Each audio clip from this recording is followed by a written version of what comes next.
반갑습니다. 저는 박영기 변호사라고 하고요. 그 세무조사 얘기하고 나서 나오니까 좀 마음이 무겁네요. 그래서 저는 좀 이렇게 가벼운 마음으로 하려고 했는데, 사실 뭐 세무조사 얘기가 나왔기 때문에 짧게 얘기하면, 저도 뭐 이제 관련해가지고 경험들 얘기하면 조금 이제 정보가 좀 정확하지 않은 부분이 있어서, 세무조사는 탈세, 세금을 걷는 과정이고요. 아까 말했던 경찰이나 검찰은 형사사건입니다. 그러니까 모든 탈세가 발견됐다고 해가지고 형사사건화 되지는 않아요. 보면 알겠지만 유명 연예인들이 있었잖아요. 유명 연예인들 탈세 사건들 많이 있지만 형사처벌 받지 않습니다. 또 이제 특별히 이제 그걸 형사처벌까지 필요한 경우를 나눠가지고 이제 기소하는 과정을 거치는 거고, 오늘 약간 뭐 죄질이라든가 아니면 여러 가지 정황들을 따져서 하는 거기 때문에 그렇게 생각하시면 될 것 같고요. 또 하나가 아까 검사가 조사를 안 했다라는 부분이 있는데, 원래 조사 사건은 검사가 조사를 안 합니다. 왜 안 하냐면 객관적 자료로 판단하잖아요. 조사라는 건 진술을 듣는 거예요. 진술이라는 거는 뭐 너가 뭐 사람을 왜 때렸니 이런 진술들을 들을 때는 조사가 필요한 거지만, 세무는 특징이 뭐냐면 객관적 자료로 하는 겁니다. 그리고 증빙할 수 있는 자료들을 내는 것이지, 그러니까 말로만 내가 뭐 경비를 썼다 안 썼다라고 한다고 해가지고 아까 말했던 것처럼 종교 기관에 헌금한 것 같은 거를 인정을 못했던 이유가, 객관적 자료가 들어가지 않으면 인정할 수 없는 것이지, 내가 헌금 20억 해서 30억 했어요 이 진술로 할 수 없는 거기 때문에 그런 부분이 있고요. 저도 얘기 드리는 게 좀 안타까웠던 게, 아까 말했던 그 구형이 4년이라고 하는 거는 사실 이제 법조인들이 생각하는 건 실형 구형이라고 합니다.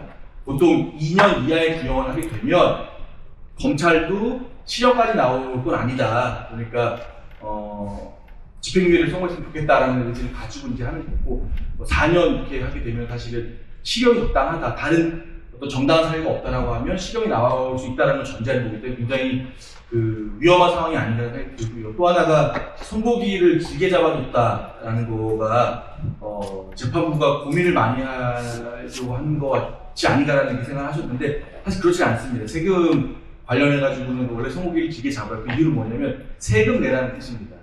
세금을 내는 게, 세금 사건에서는 세금 내는 게 가장 중요하기 때문에 어차피 너 세금 내면 되는 거 아니냐고 해서 세금 낼 수 있는 시간을 조금 확보해 주는 것이고, 그 외에 세금을 그 기간 안에 뭐 어느 정도 선에서 내지 않는다고 하면 참 어려울 수 있습니다.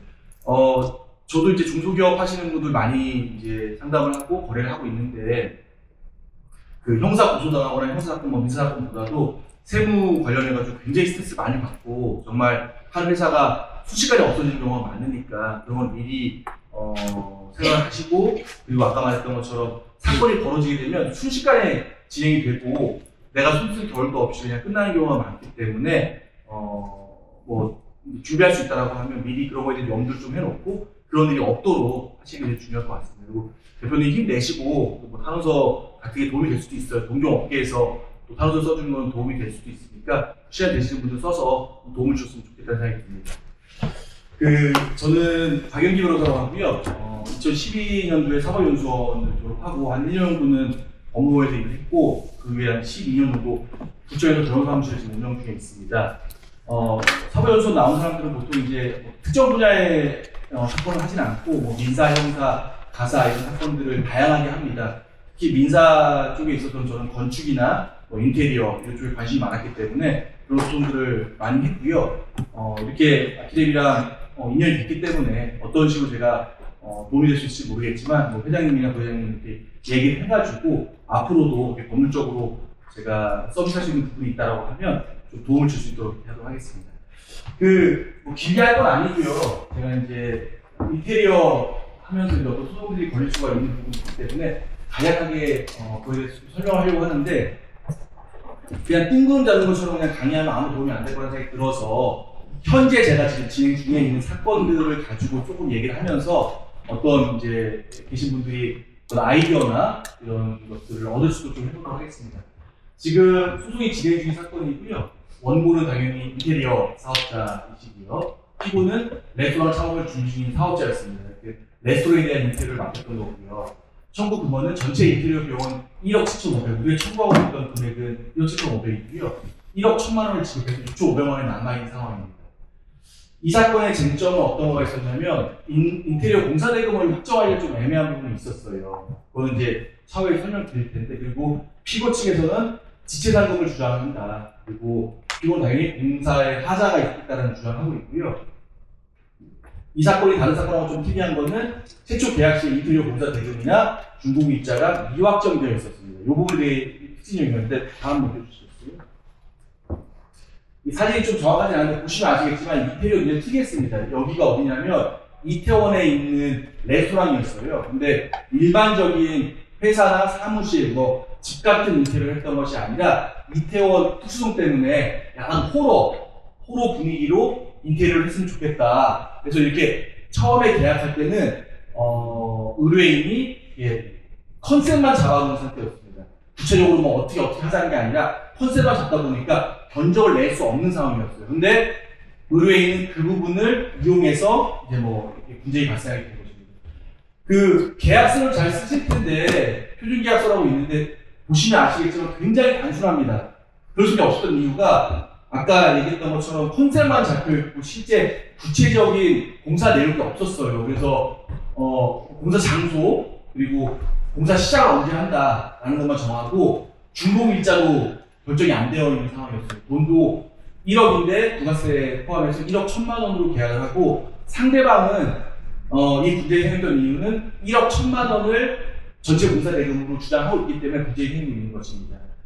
이 계약서에 대해서 얘기를 말씀드리면 소송이 발생하게 되면 계약서가 가장 중요한 증거가 됩니다. 계약서 내용 안에 담긴 거는 판사가 어떻게 할 수 없기 때문에 이제 조금 귀찮더라도 계약서 쓸 때 굉장히 관심을 가지고 쓰기 굉장히 중요하고요. 두 번째는 이건 약간 팁인데 계약서를 쓸 때 우리한테 유리한 내용을 막 넣는 게 좋아요. 왜냐하면 처음 계약을 체결할 때 의뢰인들은 관심이 있는 게 공사 기간하고 공사 대금만 있어요. 내용을 안 봅니다. 제가 10년 넘게 공사를 하고 수도 없이 많은 계약서를 썼지만 상대방이 계약서 내용 꼼꼼하게 보는 경우를 본 적이 없어요. 분쟁이 생기면 그때 이제 계약서를 보기 시작하는데 일단 계약서 내용 안에 존재를 하게 되면 굉장히 유리하니까 계약서를 뭐 표준 계약서가 있겠지만 각 업체들마다 특징이 있을 거예요. 그 특징에 맞는 우리한테 유리한 내용들을 많이 넣어놓는 게 중요하다. 그렇게 되면 나중에 분쟁이 생겼을 때 유리하게 적용할 수 있다는 부분이 있고요. 이 부분은 뭐냐면 이 부분을 꼭 얘기하고 싶었던 부분인데 처음에 이제 나한테 인테리어를 맡겨준 사람 얼마나 소중하니까 관계를 잘하고 신뢰를 하고 좋은 관계를 유지해야겠다는 생각을 했어요. 당연히 우리 사업자는 고객을 믿고 신뢰를 가지고 있었는데 상대방은 모든 대화 내용을 다 녹음해 놨었습니다. 그리고 소송이 시작되니까 지금 이거는 그 전체 녹취록 중에서 일부만 필요한 부분만 제가 발췌한 건데 뭐 수백 페이지가 넘는 녹취록이 나왔어요. 굉장히 그걸 보고 우리 사장님이 굉장히 배신감을 느꼈죠. 나는 최선을 다해가지고 해주려고 했는데 상대방은 혹시나 모를 소송을 대비해서 다 녹취하고 있다라는 걸 알게 됐을 때 굉장히 실망을 했는데 근데 여러분들도 아마 상대방이 다 녹취하고 있을 겁니다. 요즘은 녹취 안 하는 경우가 없기 때문에 이런 생각을 해야 돼요. 어떤 생각을 해야 되냐면 저도 의뢰인하고 대화를 할 때 녹취가 된다는 걸 전제로 대화를 합니다. 그래야지만 나중에 문제가 안 생기는 거지 그때 당시에 좋은 관계였으니까 좋은 얘기하고 하다 보면 나중에 나쁜 쪽으로 악용될 수 있는 여지가 있습니다. 이 부분의 내용은 뭐였냐면 아까 말했던 것처럼 준공일자가 없었어요. 이 사건은. 근데 상대방이 이렇게 물어보죠. 원래 사장님 끝내기로 한 게 12월 22일이었다고 알고 있죠? 예, 알고 있습니다. 이제 한 달 넘은 거 아시죠? 예, 알고 있습니다. 그냥 싸우기 싫으니까 간단하게 대답을 했어요. 근데 상대방은 그래서 12월 22일이 준공일자고 그거보다 한 2달 정도 늦어졌는데 그 2달 동안 지난 지체상금을 내놔라 라고 청구를 하고 있는 것입니다.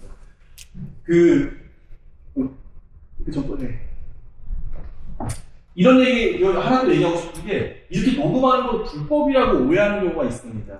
근데 불법이 아닙니다. 어떤 경우가 불법이냐면 내가 A라는 사람하고 대화를 하고 있는데 내가 A한테 녹음한다는 얘기를 하지 않고 녹음하는 건 불법이 아니에요.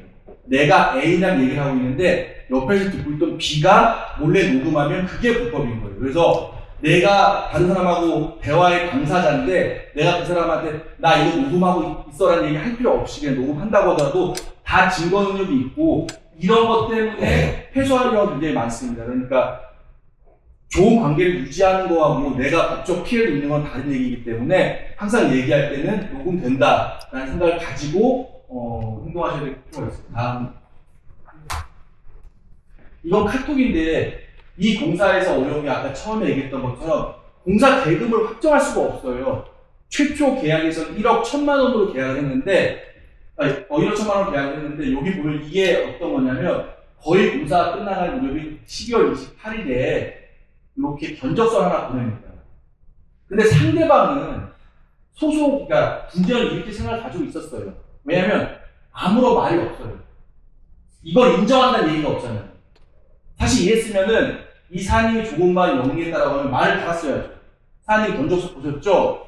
뭐 요거대로 진행하는 거 맞습니까? 했으면 상대방도 그거에 대한 대화를 담았을 텐데 그냥 견적서만 보내고 아무 내용이 없어요.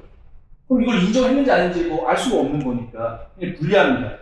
그 원고 공사 대금을 청구하는 사람은 어떤 걸 해야 되냐면 이 공사 대금이 얼마인지를 입증할 책임이 있어요. 근데 여기에는 공사 대금을 서로 간에 합의한 게 전혀 없습니다. 아까 말했던 최초 계약은 1억 1천만 원이었고 계속 공사비가 진행이 돼가지고 1억 7,800만 원까지 늘어났는데 이거에 대해서 아무 얘기가 없이 갑자기 딴 얘기 하잖아요. 화장실 통화부터 드릴게요. 근데 사실 이사님 조금만 영리했다라고 하면 요 밑에다가 이렇게 견적이 나왔습니다. 뭐 금액이 맞습니까? 뭐 이 견적이 잘못된 부분이 이게 대화를 이어갔다라고 하면 상대방도 대화를 하다 보면 이걸 인정하는 내용이 담길 수 있었지 않았을까라는 생각이 듭니다. 다음. 이런 경우에 이제 대법원 판례가 있는데 우리나라는 법이 있죠. 근데 법은 굉장히 형식적이에요. 알 수가 없습니다. 법은 대다수에 있는 것들을 산정하기 때문에 구체적인 게 없어서 대법원 판례는 법이랑 동일한 효력을 가지고 있습니다. 이 판례가 리딩 판례고 이러한 사건에서의 가장 중요한 건데 명시적 혹은 무시적 의사표시의 경우에도 이게 보수에게 없다, 합의되지 않아도 도급계약을 성립할 수 있다, 인테리어 계약을 성립할 수 있고 그럼 어떻게 해야 되냐? 실제 지출한 비용의 거래 관행에 따른 상당한 이유를 포함한 금액을 공사대금으로 청구할 수 있다는 판례가 있어요. 굉장히 중요한 판례고 이걸로 이제 청구를 해야 되는데 여기서 핵심이 뭐냐? 이겁니다.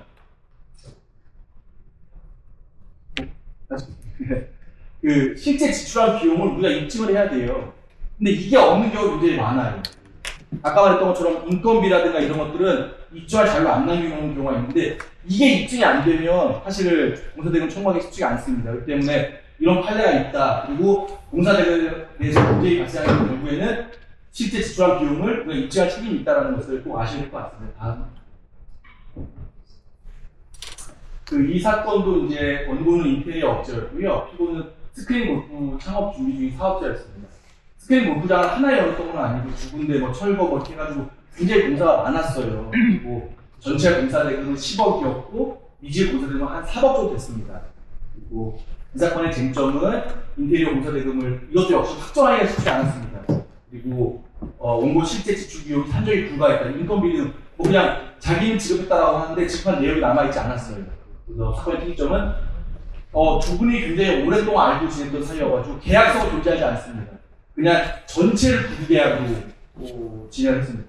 이게 10억이나 되는 공사비용에도 불구하고 전체가 구두계약으로 했다는 게 굉장히 어리석은 행동일 것 같고요. 다음. 근데 이런 문자 내용이 있어요. 마법 공사비는 3억 7천이다. 그리고 부가세 3억 7천 있기 때문에 합계 금액은 4억 700만 원이라는 문자가 있고요. 오늘 1,000만 원 노래 정상 완료됐다. 수지공사는 또 3천만 원을 이제 주고 시작하겠다는 이런 내용들이 있는데 이런 내용들은 문자 메시지로 다 증거가 되긴 합니다. 신적이. 근데 이거에 따른 세금 계산서 이런 것들이 있었기 때문에 중요한 증거가 되긴 해요. 근데 여기는 해결이 안 됐어요. 결국에는. 문제 여기는 나는 얼마다 이렇게 하다 보니까 그래서 감정을 하게 됩니다. 결국 마지막에 이제 법원에 할 수 있는 거는 감정을 하겠다. 그래서 공정과 공사비를 평가해가지고 운반비까지 쭉 해가지고 그러니까 4억 6,300만 원이라는 공사비가 감정되었습니다. 다음. 근데 저희 감정된 게 되게 안타까웠던 게 뭐냐면 상대방은 평당 인테리어 비용을 110만 원으로 주장했습니다. 근데 정말 바보처럼 우리 스스로가 130만 원이라고 보낸 게 있어요. 이 보면 마곡지구 130만 원, 130만 원. 이거는 당사자가 변호인의 조력을 받지 않고 그냥 일방적으로 보낸 내용 증명이었는데 거기에서 정확하지 않게 그냥 평당 공사 대금을 130만 원으로 했는데 이 부분 때문에 1심에서 패소를 합니다. 그 실제 감정을 했을 때 얼마나 나왔냐면 감정은 평당 250만 원이 나왔어요. 그러면 저런 내용 증명이 없었다라고 하면 아까 그 전 봤던 판례처럼 감정한 금액을 그대로 다 공사 대금으로 청구가 가능했습니다. 근데 자기는 급한 마음에 내용 증명을 보냈는데 부정확하고 우리한테 불리한 내용을 법적 검토 없이 보내다 보니까 손해를 보게 되는 상황이 됐습니다. 그래서 그 감정이 얼마나 되냐면 판례가 있어요. 감정인의 감정 결과는 판사도 어쩔 수 없습니다. 감정을 해버리게 되면. 근데 제가 한 10여 년 동안 감정을 뭐 100번 넘게 했는데 감정은 무조건 인테리어나 건축업자한테 유리하게 나옵니다. 그 이유는 뭐냐면 감정하는 사람들이 이 건축 관련된 사람들이 건축사라든가 이런 사람들이기 때문에 건축업자나 인테리어 업자를 더 도우려고 하지 상대방을 고려하지 않습니다. 그래서 제가 해보면 뭐 평당 180, 200 들었던 인테리어 비용에 대한 감정을 하게 되면 무조건 250, 300이 나옵니다. 차라리 그러면 계약서에 어떻게 가면 좋냐면 공사 대금, 추가 공사 대금이나 이런 거에 대해서 분쟁이 발생하면 법원 감정에 의하겠다 라는 내용을 담는 게 차라리 나아요. 그러면 감정을 해가지고 결과가 우리 사업자한테 전혀 불리하게 나오지 않습니다. 근데 어리석게 내 급한 마음에 뭐 내용 증명이라든가 검토가 덜 끝난 그런 것들을 보내게 되면 나중에 그런 것들이 증거로 활용이 돼가지고 패소하는 경우가 생깁니다. 이 정도 말씀을 드렸고요.